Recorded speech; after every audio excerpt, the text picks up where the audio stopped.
I have a sort of Vermont variation on gin and juice with some delicious Bar Hill gin and some orange juice and fresh lemon. Ooh. I have Bar Hill gin too. Mine is like a pomegranate concoction with raspberry shrub that Lindsay Mirbaum made for my book. Yum. Very ginny. How about you guys? I just have water, but I have a very nice mug to make up. You do. Fancy water. Wow. Well, everyone, welcome to our literary cocktail hour, where we're celebrating 20 years of the Brattleboro Literary Festival. We're gearing up for this year's festival, which is coming up October 14th through 17th.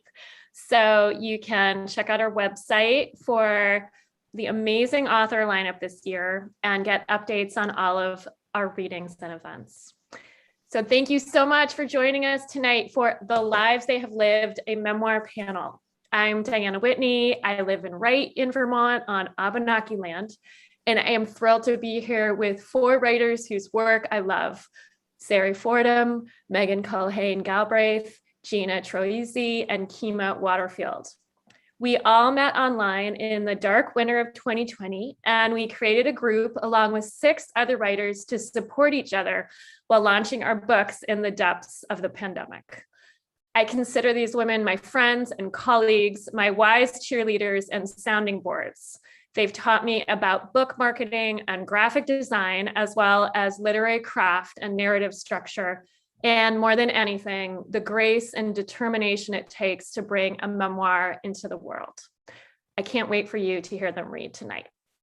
So here's how this event's going to work. Each author will read briefly from her book, and we're going to go alphabetically because it's back to school time.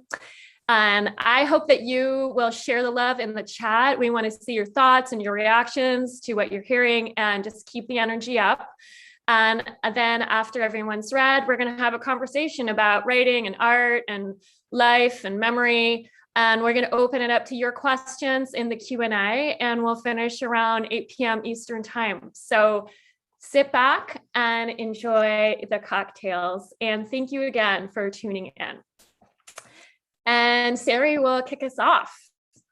Sari Fordham is a writer, teacher, and environmental activist. Her work has appeared in Brevity, the Chattahoochee Review, Best of the Net, and Booth, among others. And she's received grants in nonfiction writing from the Breadloaf Writers Conference and the DeGirassi Resident Artist Program. Sari is the author of Wait for God to Notice, a stunning memoir about growing up as the daughter of missionaries in Uganda during the brutal reign of Idi Amin. With great generosity and wisdom and vivid descriptions of the natural world of East Africa, she reimagines her childhood through her mother's eyes, weaving memory and research with her mother's letters home to Finland. Sari lives in Riverside, California with her husband and daughter, and she's joining us tonight from the West Coast. Welcome. Thank you so much, Diana. I am so glad to be here with you all today. I'm going to read an excerpt from the memoir, which comes from the prologue. The night we arrive, my mother wakes to the sound of rain. Not a storm, but a steady slap of drops against pane. She rolls over, her body weary from the plane and the children and the jet lag.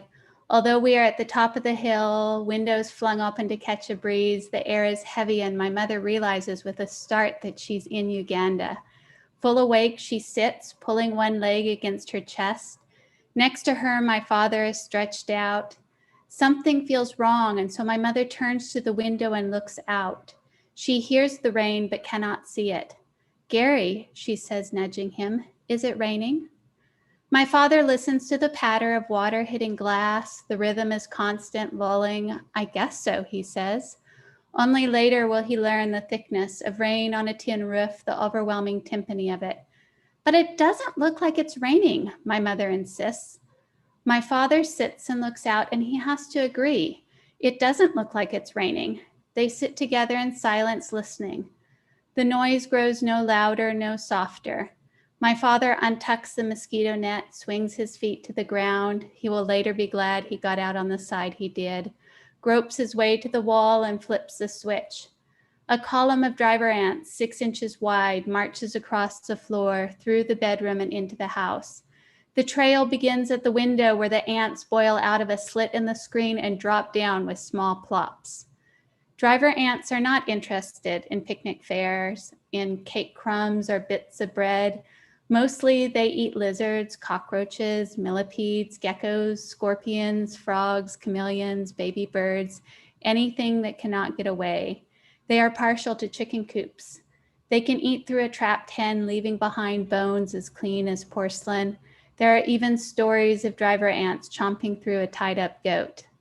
My parents follow the trail as it winds down the hall, giggling like school children.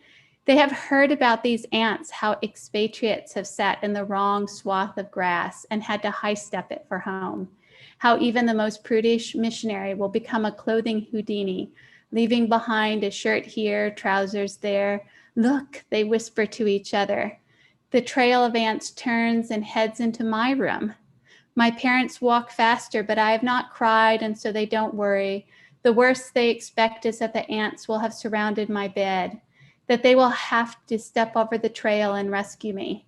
When they turn on the light, I stir beneath the blanket. A river of ants cuts across the floor, straight to my bed. It moves up over the thin quilt, journeys over the bump I create under the covers, and continues down the other side. Only a thin piece of cloth separates me from a churning mass of mouths. Somehow the ants do not recognize me as prey. They flow over me unconcerned, as over a rock or log.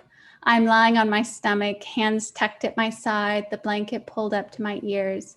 It is a wonder that I have not kicked off the covers. The air is thick as honey, and I am used to cool nights.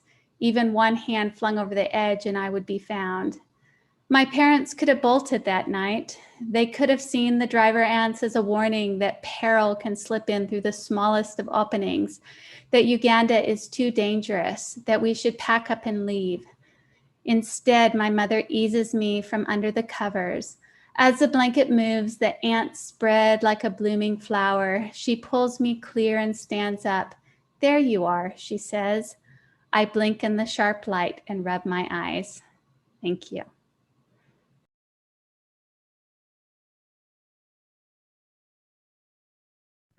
Thank you so much. I love that scene. I don't think I'll ever forget it. Megan Culhane Galbraith is a writer, visual artist, and adoptee.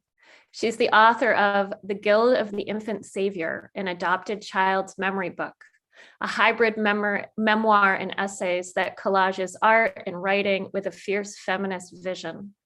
This playful and courageous book tells a personal and cultural history of adoption, shining light on the shadow stories of female sexuality and motherhood. Megan's work has been published in Tupelo Quarterly, Long Reads, and Catapult, among others, and the backbone essay of her memoir, Hold Me Like a Baby, was just named a notable 2021 notable Best American Essay. Hooray. Megan is a graduate and the Associate Director of the Bennington Writing Seminars and the founding director of the Governor's Institutes of Vermont Young Writers Institute. Welcome. Thank you, Diana. Thank you so much for having me, and it's incredible to read with all of you tonight. I'm so happy to be here. So I'm going to read also the prologue. I think it's like we dressed alike, Sari, of my book. It's called The Guild of the Infant Saviour, an adopted child's memory book. And this is the picture on the inside, which is also the cover doll, who I love. I call her Little Megan. Children play to control the world. When I was a child, I wanted to control the world because as an adoptee, I felt I had no control. I created small universes populated by all sorts of figures, friends to have tea with, monsters to defeat, and new miniature realms to explore. It was empowering to make all the decisions, so I built dioramas and imagined myself into another life. It didn't matter that the stage was tiny. These were worlds into which I could disappear. I'd just given birth to my first son when I found my birth mother, Ursula. I've changed her name to respect her request for privacy. I was 29 years old. I learned she'd become pregnant with me and was sent away to a Catholic home for unwed mothers, the Guild of the Infant Saviour in Manhattan. Years later, I began playing with a tin dollhouse I'd found at a local antique shop, a 60s era Marxy mansion of the same time period in which Ursula was sent away to have me. I found a set of dolls from that era called the Campus Cuties. They were made from molded plastic like the toy soldiers of the time. The dolls had vacant stares and bullet bras like tiny, hypersexualized blank slates. Little girls had painted some of my favorites, their eyes black blobs, their clothing peeling off. I find them weirdly endearing. Their arms and legs are frozen in positions, and their names imply the roles society cast for women in the 50s and 60s. Nighty-night, lodge girl, stormy weather, dinner for two, shopping, anyone? If the Campus Cuties were rendered in the flesh, they'd have 40-inch inseams, 12-inch waists, and breasts the size of beach balls. I hadn't been given dolls to play with as a child, no Barbie or baby alive.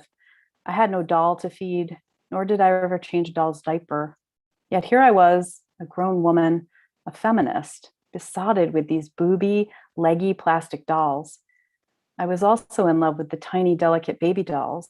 They too were made from plastic, although they were fragile as eggshells and the size of a 3-month-old fetus. I collected them with obsessive zeal. The dollhouse became a visual art project called The Dollhouse. I staged the cuties and babies in household situations and photographed them from the outside looking in. I realized it was a voyeuristic way of seeing a situation from an angle of removal. It gave me the space I needed to examine my adopted life through a different lens. It emphasized a dystopia, perhaps, that was right before my eyes. I'd been the subject of many photographs, my dad being the photographer. But now, playing with these dolls, I realized I'd also been an object, a doll. Behind the lens of my camera, I'm the director of my narrative. I've reclaimed a sense of control. Play calmed me down, allowed me to turn off my brain. And when I did, thoughts flooded in, memories returned. I became curiouser and curiouser. I began to ask uncomfortable questions. A window opened to a new way of seeing my reality. Ursula and I have now known each other for nearly 25 years, and after hearing her tell me stories, shot through her lens of memory, grief, and trauma, I realized we have more in common than just the circumstance of my birth. We had both disappeared into our fantasies. Mine was tiny, imaginary, and voluntary. Hers was all too real. We'd both been pregnant with shame. Thank you.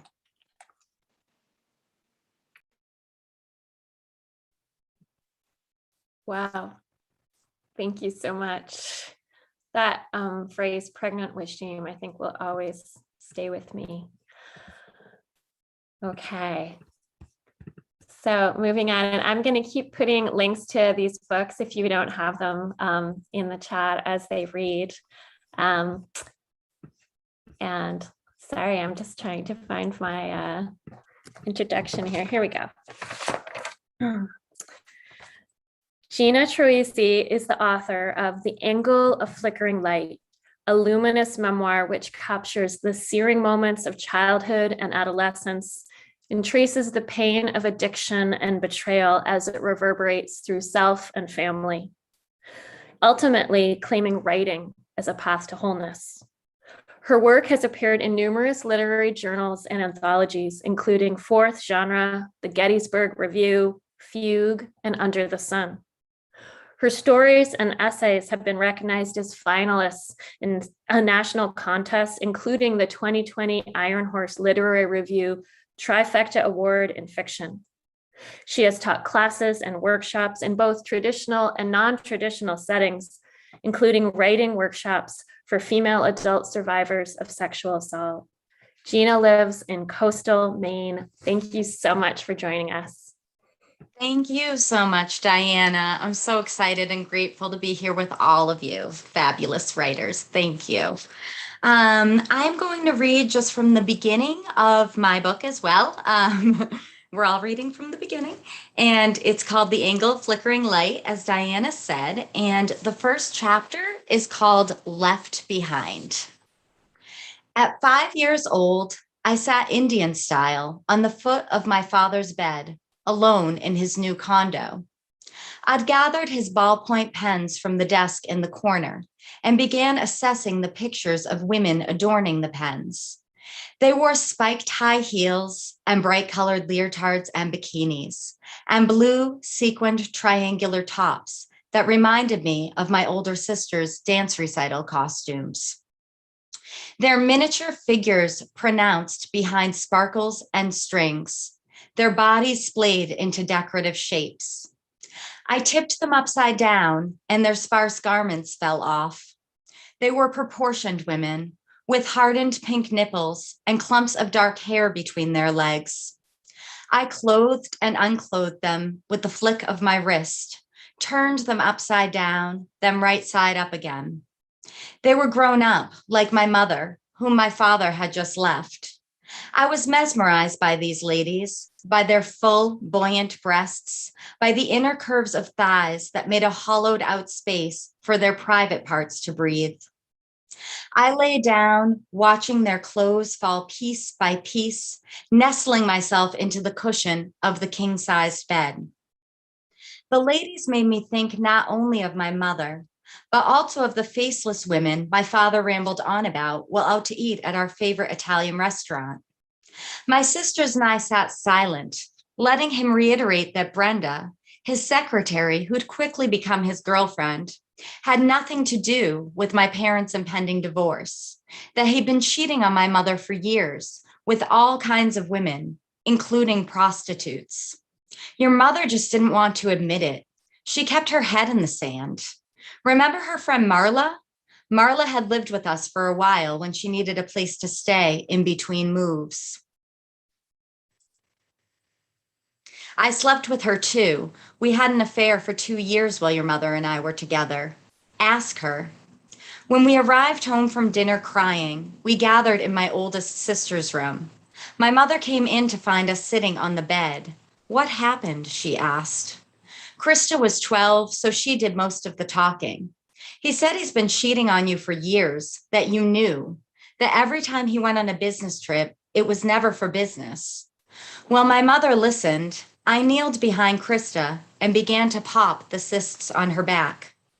I worked around the straps of her tank top, performing a job I always volunteered for, since she couldn't reach.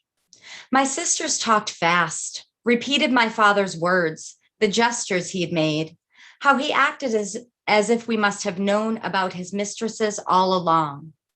I concentrated on squeezing, on trying to find the pointed heads on the bumps of her skin. Harder, she usually said, until all the pus comes out, until they start bleeding. But today she didn't tell me what to do, just waited for my mother's response. I can't believe he told you those things, my mother said. She looked at the orange walls, the baskets of necklaces made of white seashells and gold nuggets, stacks of teen magazine and Princess First albums on cassette tapes.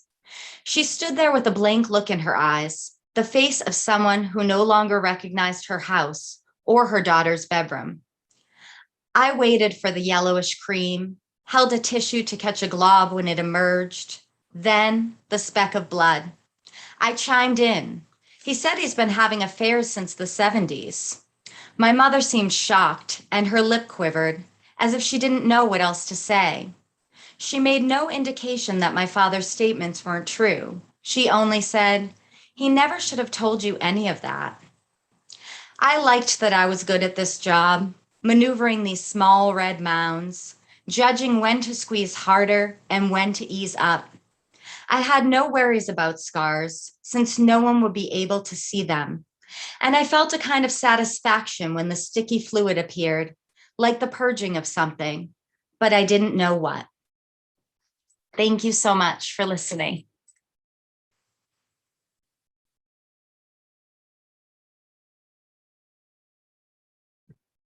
Wow. That was riveting. I read this book right when it first came out, and now I'm taken right back. Okay. Keema Waterfield was born in a trailer in Anchorage, Alaska, the year John Lennon was shot and smallpox was officially eradicated. Her work has appeared in the New York Times, Wired, and Redivider, among others, and her Brevity essay was a Best American Essays notable. Keema's memoir, Inside Passage, which was released this summer by Brattleboro's own Green Writers Press. So if you're from the literary festival right around here, you'll know that press is right in our town. Inside Passage charts her childhood spent chasing music with her 20-year-old mother along the Alaskan folk festival circuit. Filled with tenderness and wildness, adventure and resilience, Inside Passage is a mother-daughter love story well crafted with humor. Keema now resides in Missoula, Montana with her husband, 2 children, and a bunch of extra instruments she doesn't know how to play, and a revolving cast of quirky animals. Welcome from Missoula, Keema. Thank you so much. I really appreciate it. Before I read, I just wanted to acknowledge that I live and write on Salish and Kalispel land, and I'm really grateful for that opportunity. I'm going to read, since it's cocktail hour. I didn't get to mention this. I am drinking my Lindsay Meerbaum drink, an Inside Passage, kind of like coffee ice cream meets, a White Russian. Heckin' good. Let's just say that. I'm going to read something that requires me to sing to you. So you're welcome, just to make your cocktail hour more exciting.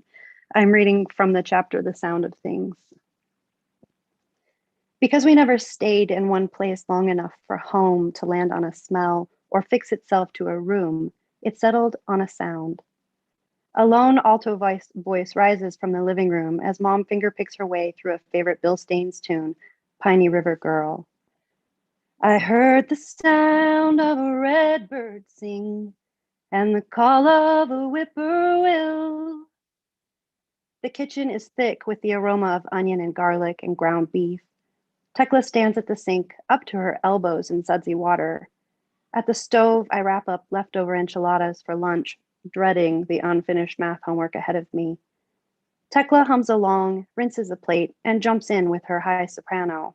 I follow, but an octave above Mom, because I don't have the knack for picking out a harmony the way Tekla does. In the living room, Mom shifts to a low harmony, letting me drop into the melody while Tekla lays high notes over ours. As the sun pulled over the eastern ridges and warmed the morning hill. We don't plan. We don't rehearse. We don't say, how about some music while we do the dishes, Ma? We are chicks in a nest. Mom chirps out a melody and we sing it right back. Our life is a series of school days and rainy weekends in bed with books, peppered with an ongoing stream of music festivals and jam nights and gigs, where Mom plays music with an orbiting cast of stoned guitar players, serious fiddlers, and tipsy stand-up bassists. We miss a lot of school for music. Our teachers don't mind because we always turn in our homework, and they couldn't stop us anyway. Whenever Mom surprise invited us girls up on stage during a show, we'd say, we don't know any songs. And she'd say, what are you talking about? You've been singing these songs all your life. Then we'd lean into the mic and find our way home together, the look in Mom's eyes saying, I wouldn't rather be anywhere else. Afterward, people would come up and say, how did you teach your girls to sing like that? Which gave Mom an opportunity to show off her gap teeth with a smile. I only ever taught them to listen, she'd say. They did the rest. Wherever we lived, you could count on Mom to leave her little black notebook of songs and a dog-eared copy of Rise Up Singing stacked on the coffee table. They'd lay there like a pair of well-meaning elderly aunts I couldn't shake. You could get serious about music if you wanted to, they seemed to say whenever I wandered past. But I'd carry on picking at a blueberry stain or digging mud out of the cuffs of my jeans, because getting serious seemed like an unbearable amount of work. I preferred the effortless way Mom dragged us into her songs by playing them over and over and over, so that on the bus ride to school, I'd catch myself singing St. James Infirmary blues and wondering at the heartbreak of it. Let her go, let her go, let her go. Gotta rest her where'er she may be. The instruments always had a corner of their own in the living room, too, where the shadows they cast could most easily scare the bejesus out of you on your way to the bathroom in the middle of the night. Mom had a cello, several guitars, a fiddle, a mandolin, and for a few years, a hammered dulcimer. While I could pick out a tune by ear on any of them, I only ever had serious feelings for Bessie, the cello, which I blame on the fact that Mom played Bessie while pregnant with me. The first voice I ever knew was my mother's. The second was Bessie's. Bessie stood taller than I until 5th grade, a full-sized cello with a voice so deep and rich it fell on me like a prayer. I knew the shape of her the way I knew my mother's face, and when I plucked her strings, she drew me back to my mother's belly. She tied us together. I can hear her deep voice still, Mom plucking her like a bass from her lowest growl to a high C on sweet Lorraine. And each night he prays that nobody steals her heart away. Eventually, I got my own cello. It was a cheap cast-off the music teacher at White Cliff Elementary in Ketchikan gave to me because it looked like it had been left in a bathtub overnight. After that, playing the cello was just more homework. You'd be great if you'd practice, my orchestra and choir teachers said. I didn't know how to say to them, I don't want to be great. I just want to hear the pretty noise and sing when it feels right. So I said nothing. Thank you.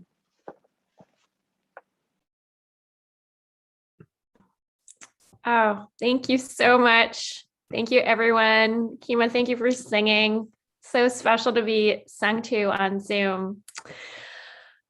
So we're gonna have a conversation. And for those of you who joined us in the audience, please, there's, we've been talking in the chat, but I guess there's also this Q&A where you can rate questions and then you can vote other people's questions with a thumbs up and we'll see them. But I want to start with what you might say is a very basic question, but I'm really so curious. Can you each share some of the process of writing your memoir?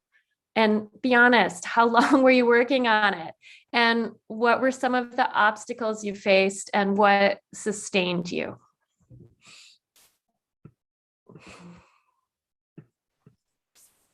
Oh, I can go first. So thank you for asking that question, because I think that so many times people don't understand how long it takes to actually write a book or how painful it is. It began in grad school at Bennington. And so I like to say it only took, 6-7 years and tuition for grad school to get this book into the world. It was my graduate thesis to a certain extent. I mean, your manuscript is not your book necessarily, but it started there. And my thesis advisor was like, hey, this is a publishable manuscript. So of course, me being naive was like, yay, it's going to be published. And, fast forward after many agents' interest, many, agents, like a lot of persistence, a lot of rejection, a lot of almosts. And what is it, like 6 years later, I decided, I'm getting kind of really old and I really want to make the best of trying to get this book into the world. And took it out, really worked on it hard. I took it out from the drawer it was in, which I call my panic room, because there was a lot of pain and trauma in this book, and writing it just felt like, oh God, I have to go back into this again. So every morning I would get up and try to make time for it, and write through that, and take all the images for the book.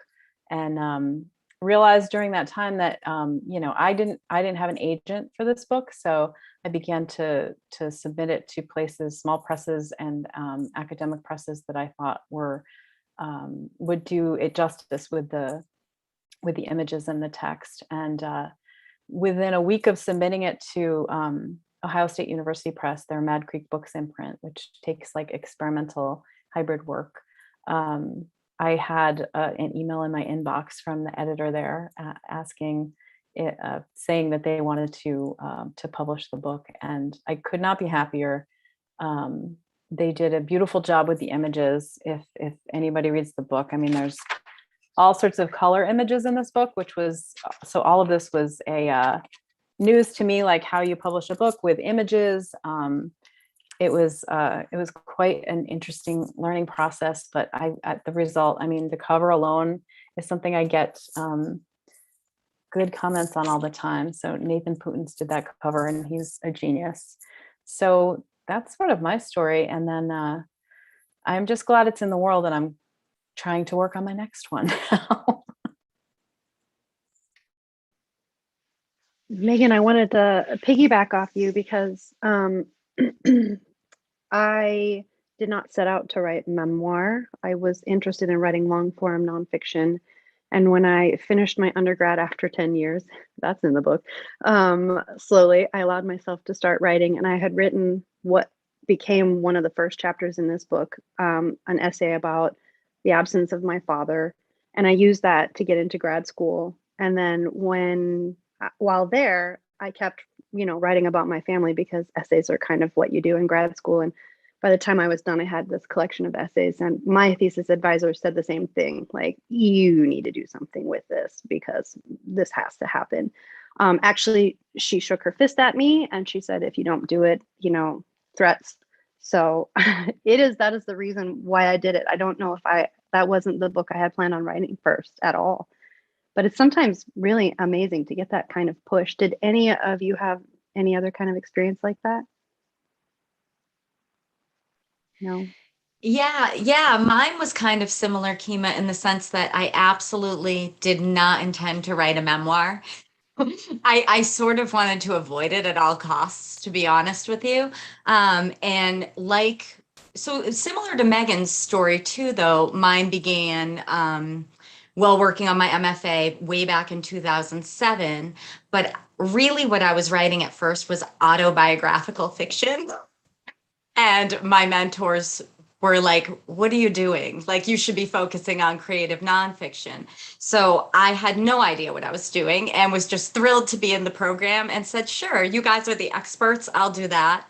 And then I said, well, I want to just publish standalone essays. I still don't want to write a memoir with a narrative through line. So I did that, from 2007 to 2009 during the MFA. And then when I finished the MFA, I started sending out those standalone essays, started publishing them here and there, and finally kind of gave in to what my mentors and peers kept saying in the workshops, that this is a book-length work. There's recurring themes, characters. There is a narrative, but it was a really long road. So it was a collection of essays. Then I had some interest from a small press, a small university press. The editor there wanted me to restructure the whole thing. I did that, created a narrative through line. So then I had two versions of the memoir, the collection of essays and the version that the editor kind of gave me prescriptive feedback to write. And then I had these two versions, but was ultimately kind of confused, like, where's my vision and what is it going to be? Because ultimately that small press passed on the book. So then I was just kind of left with these two versions. So I put them both away for like 5 years and worked on other projects, and then took them out in about 2018 and had about 8 intense months of reworking the book. And it kind of became version 3, which is the published version.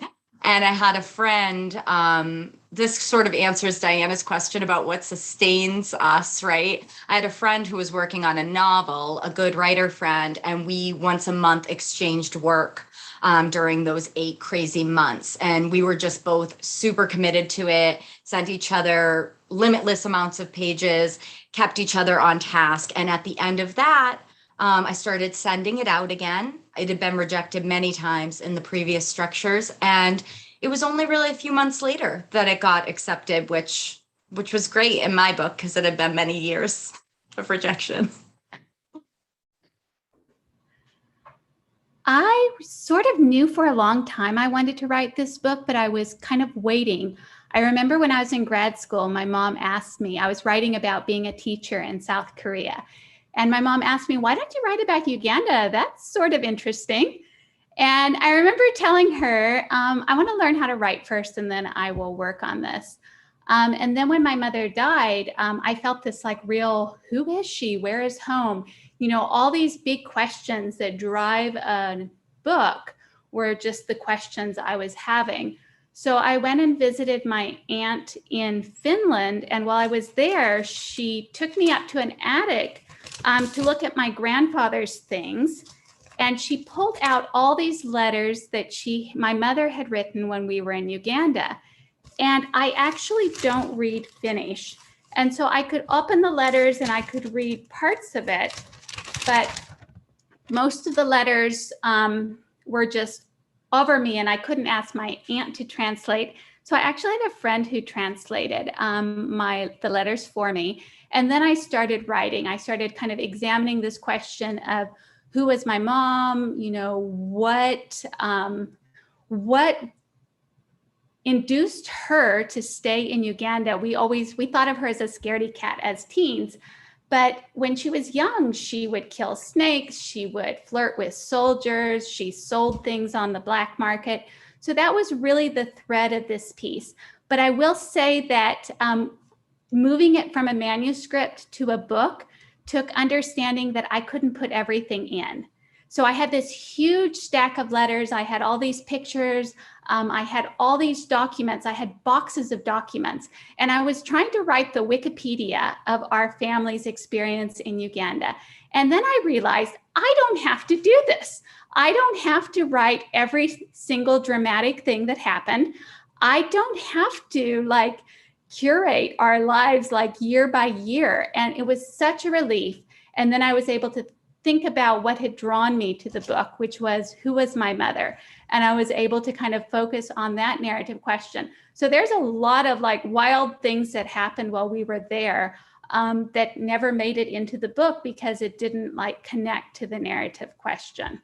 So for me, that was a really hard decision. What's a book and what is your Wikipedia of your family story?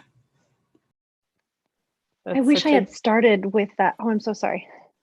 No, that's such a good point, Sari. And Keema said if we could see close up your letters. I think there's such a, for me in my book, there was such a sense of place. You know, I needed to go back and revisit the place where my birth mother was, and the places I didn't know as an adoptee ever existed that weren't important to me until they were. And it sounds like just seeing, let's say, your mom's handwriting, you know, at that time must have been such a wonderful visceral experience. And mine, I think, to Gina's point, and I began thinking I was going to write a memoir and a linear memoir. And then my first term at Bennington, Susan Cheever was like, let's just put this down for a minute.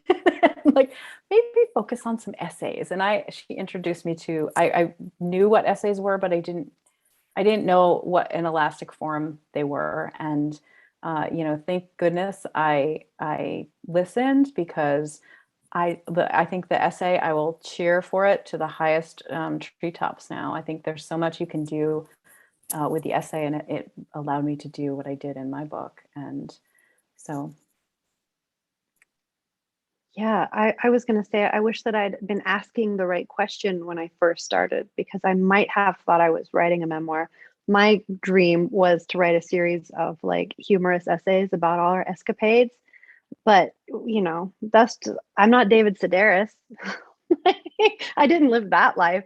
And truthfully, we didn't live that many humorous escapades, all told. In order, to complete a narrative arc, there had to be some of the other parts that I was like, well, I just don't have to write about them, but ultimately did once I was asking the right question, because I began writing into the absence of my father. And I was really drawn by the mystery of him and all of the questions that having a missing parent raises. And I was a long time in several full revisions deep before it really became clear to me that I was writing into the love story with my mom. And I knew that the love story was there, but I didn't know that was my central through line until I stopped asking the wrong question and started asking the right one.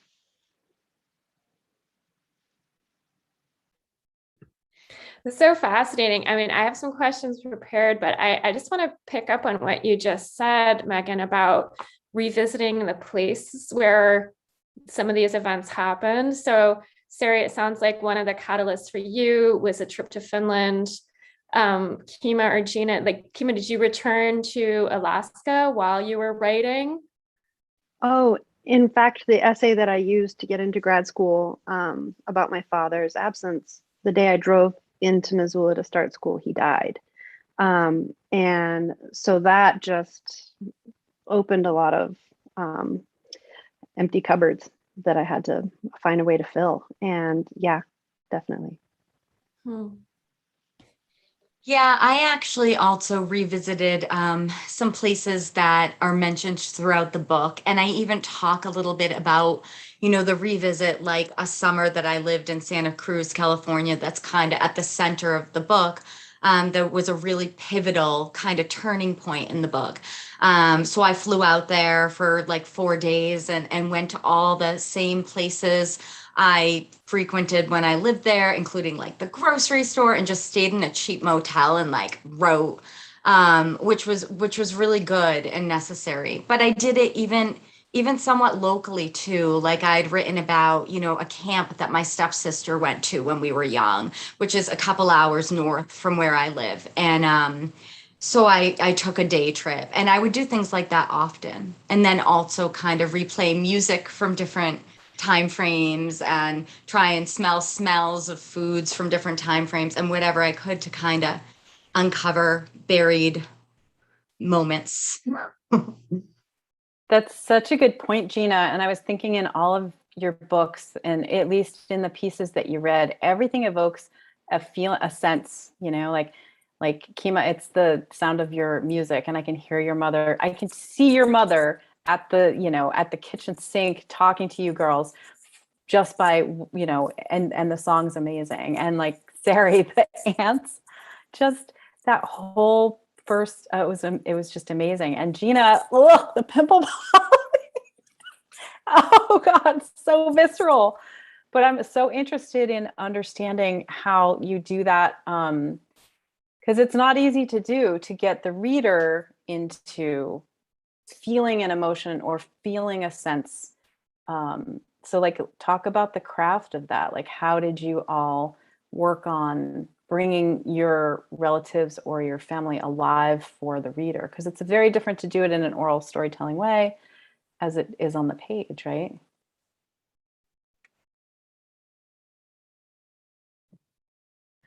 I think for me, go ahead, sorry. No, go. I am way too interested in how like words can create a texture. And so I would often play music in the background when I was writing, when I knew what kind of texture I wanted to get. And then I would play the same song over and over and over every time I revised that scene. And, I speak out loud when I'm writing, and I would try to use the words to capture like the texture of that moment or of that house. So our house in Uganda, I would think about like how it made me feel, just the way it smelled. And then I would try to create that emotion in the reader, which can drive you crazy when you're writing, but also is, I think, something that's really lovely with nonfiction, is thinking about how words can conjure up a place and a time and a moment and bring them to the reader. What about you? Me? Though I guess Gina did have. Yeah, Gina, you go, and then I'll go. Well, to echo what Sari said a little bit, absolutely, thinking about the five senses always. But I think too, with nonfiction, it's so interesting because I also write fiction, but there's just prose. one's certainly not easier than the other. I think there's sometimes this misconception that nonfiction, well, you have the story, right? You don't have to make anything up, which is true, but it's really difficult in other ways. But one really great asset, I think, that I had at my disposal was like so many journals that I had kept, since I was a kid, so many letters, so many pictures. And I think going through those things, at least at the beginning stages, could really help me kind of unearth some of that, like evoke those feelings and emotions that I felt that I then wanted to convey for the reader, So that's kind of a great tool at our disposal if we have those things. Landscape was really important for me. I think that my home is just really deeply in my body. And I didn't directly answer this earlier, but I'm always going home. I'm always going home, and I'm always finding a new way to be in an old place with my family.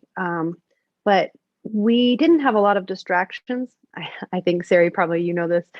We didn't have TV. We didn't, have busy social life. We had books and each other, my sister and I, really. And I think that allowed the landscape to really deeply penetrate me on a cellular level. And I have so many vivid and specific memories that are attached to the individual places that I occupied. I mean, when I dream about city streets, I dream about Juneau's streets. And when I dream about, large boats passing, I dream about the channel in front of Ketchikan. So they each have like a very specific attachment to my heart, although almost all of them share the smell of the ocean, the sound of float planes flying, and rain.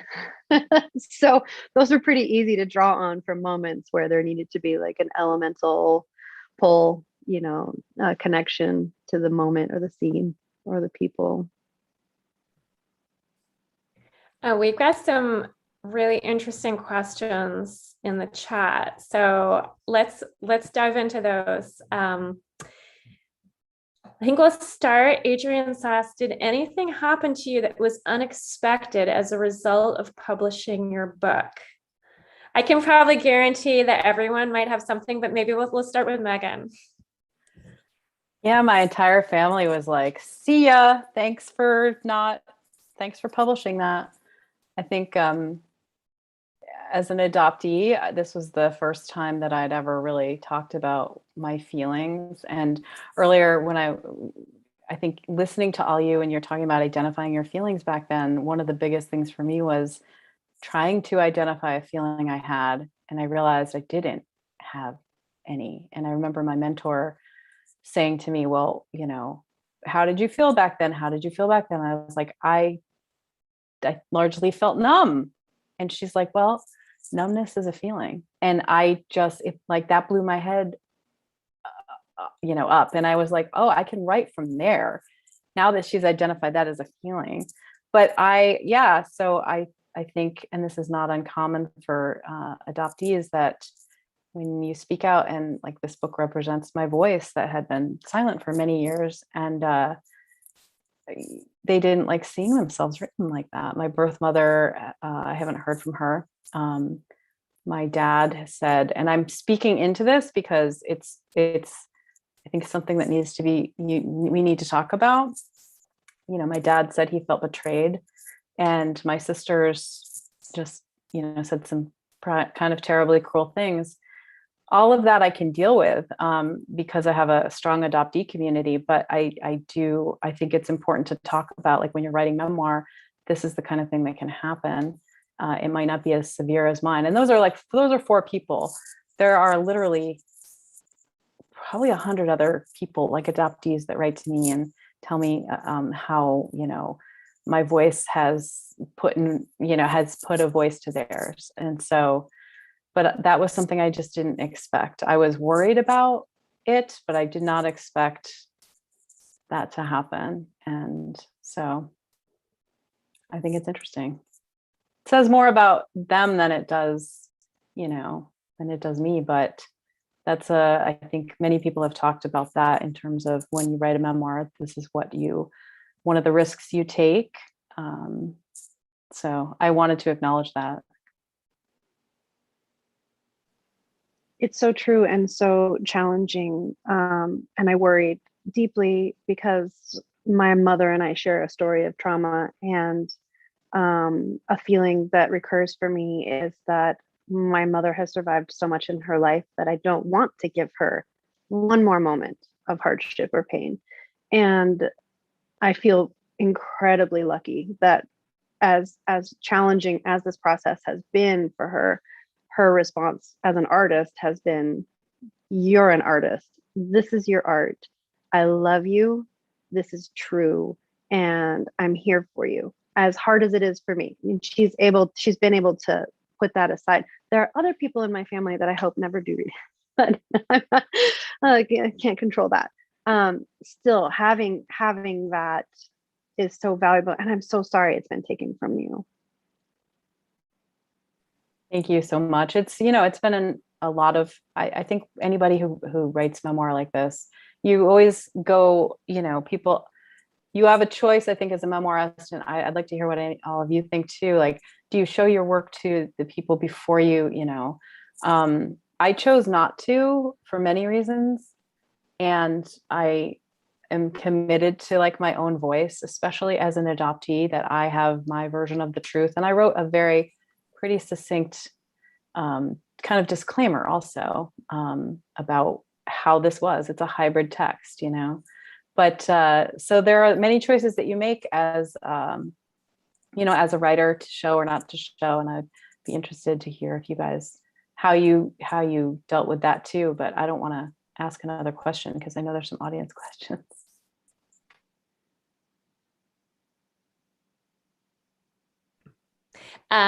Sari or Gina, if you want to speak to that, briefly about the post-publication stuff or family stuff, that would be interesting. And then, yeah, there's two questions we have about what you're each working on now. And also if you wanted to share any mentors or authors who you considered mentors. That's what another person wanted to hear. Okay. I will speak really quickly to, the idea of putting the memoir out there into the world. I had a ton of anxiety about it. And it's so interesting.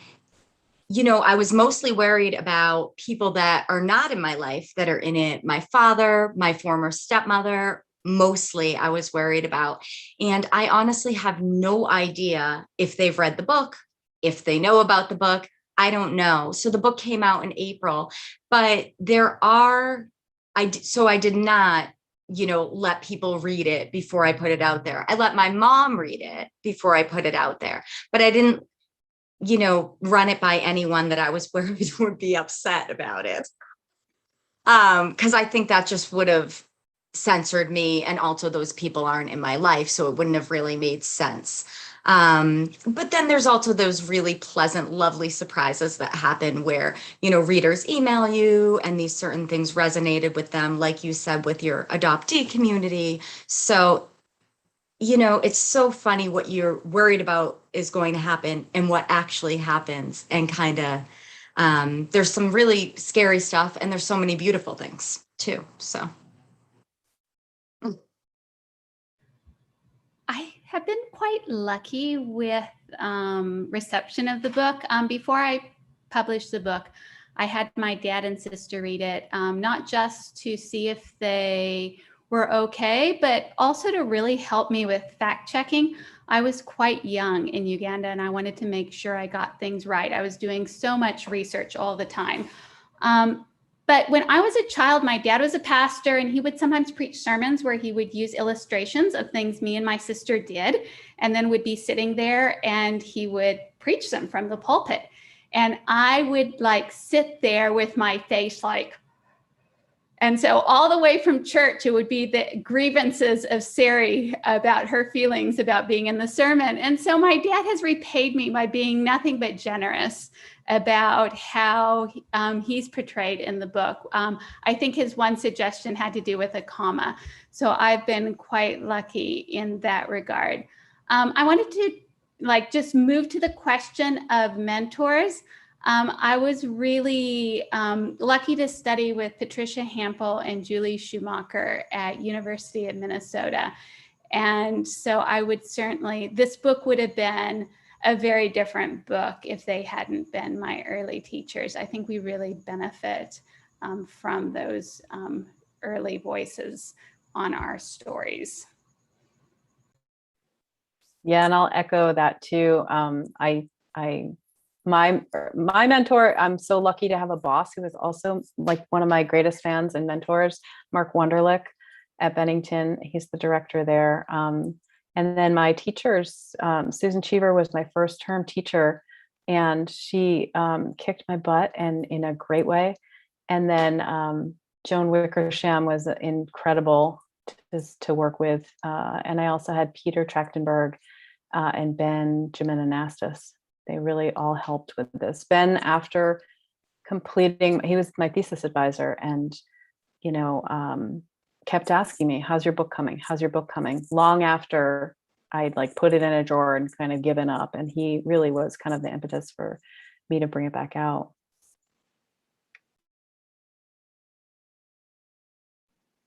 I have to say that I thought I was gonna maybe write fiction if I was gonna write anything at all, and I have my professor Joanne Mapson to thank for that, because she was it literally took me by the hand and dropped me off in Sherry Simpson's nonfiction workshop in undergrad, and I was like, "Whoa, you can do this? I'm in!" And it changed everything. So I'm really grateful. Also, the midwife who saved my little baby life, Kim Rich, wound up also becoming an author, and I met her as a teenager and really early on was interested in writing, and she was really encouraging. And I think having that encouragement helped, because I came from a place where that seemed like a strange pursuit. I read prolifically, but I didn't think that I wanted to pursue serious writing until I got those pushes, and they mean so much.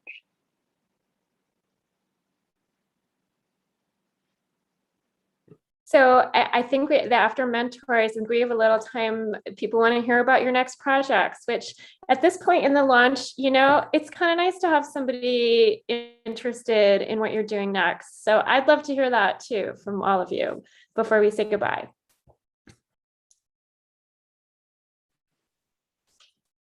I'll go. I'm sorry, Megan, were you going to go? Nope, go ahead. Okay. Can't tell with the mute. I am currently working on a collection of two collections of linked short stories. But one that's at the forefront is I've worked in restaurants and bartended for many, many years. So the one that's at the forefront right now is a collection of linked short stories that all take place. They're all centered around this one small town, New Hampshire restaurant. And, some of the stories are really taking place in the restaurant, and some are involving characters who are connected to the restaurant in some way. And I'm examining a lot of class issues and things of that nature throughout, which is fun for me. So.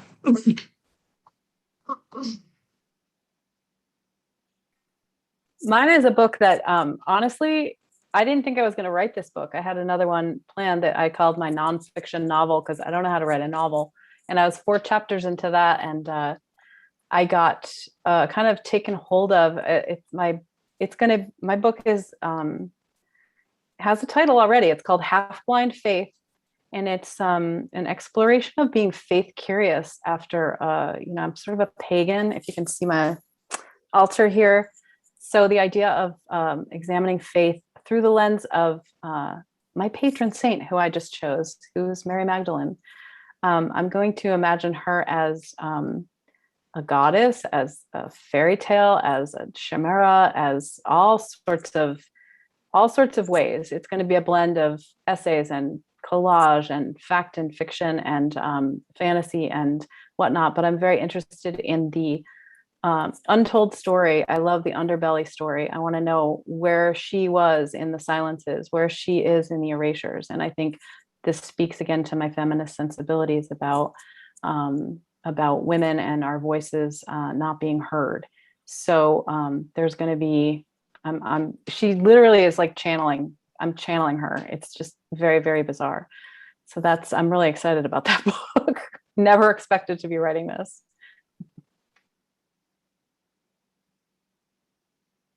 I think that my next project is finishing out Pandemic with Toddlers without having a huge project on my plate. But I actually intend to get back to the long form narrative that I first set out to work on. Now that I don't have any time. What am I talking about? Eventually this will happen. I will get back to it. And I'm super, super excited. It's a study of humans and smiles, and I don't want to tell you too much yet because there's a long way to go, but I'm really pumped about it when I get the time. I like to say that I'm an environmentalist because I grew up in a jungle in Uganda, but actually I don't think that's quite right because I'm a really passionate activist because I have a daughter. And so I'm writing about the tension of parenting in an age of climate change. And I'm someone who's interested in humor. And I know that's not a funny topic at all, but it does lighten things up a bit. So I'm trying to be like, I went on a climate strike with my daughter and it was ridiculous. So I'm looking for moments of, levity in a serious topic and hopefully have some solutions in there as well. Because as a parent, it's not enough to just tell me the problem. I'm not okay with that. So as a parent, I really feel a responsibility to give some ideas for readers of what next, what they can do.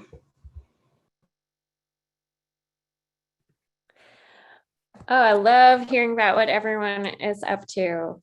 Thank you all for sharing your most recent books and your process and your projects. And I think we covered a lot tonight. And thank you all. What a great audience. I hope that you read these books. I have them here.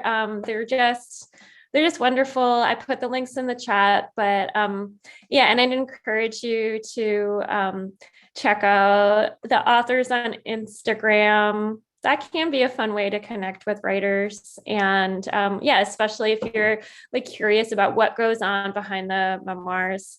So Brattleboro Literary Festival, 20 years today, or this year in 2021. And check out the website for the festival coming up October 14th through 17th.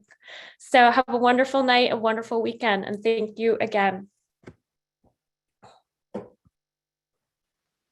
Bye. Thank you for being here, everyone. Thanks, everyone. Thank you, Diana, for hosting.